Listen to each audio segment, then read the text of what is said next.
Rusty with Dingo Power here, Rusty Rental. I wanted to do a quick video on the joystick controls or control valve on a TX1000. It's the same control valve on a classic or a turbo. A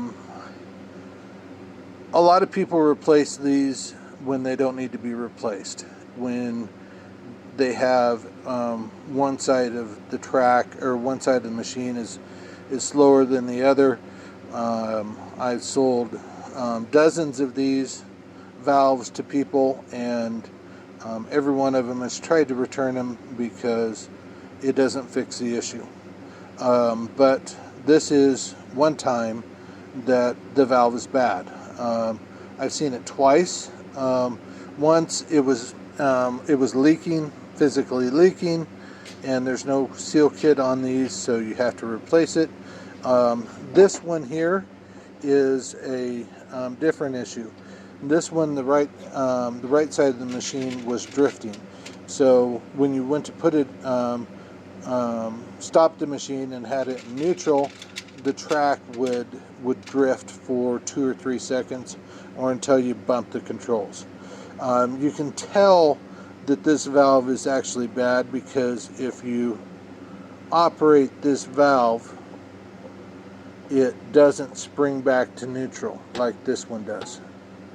All right, it is not the pivot point underneath here. It's actually an internal. Sorry, the focus is screwed up. It's actually an internal failure of springs.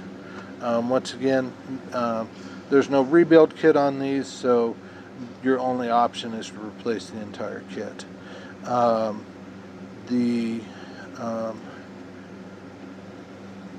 If there's ever any issues with this valve, you can replace the joystick or the pivot points up top, and if you have an older machine, there is a micro switch up inside of here that goes bad, and you can replace that separately. But anything below this plate and down is only serviceable by replacing the entire kit.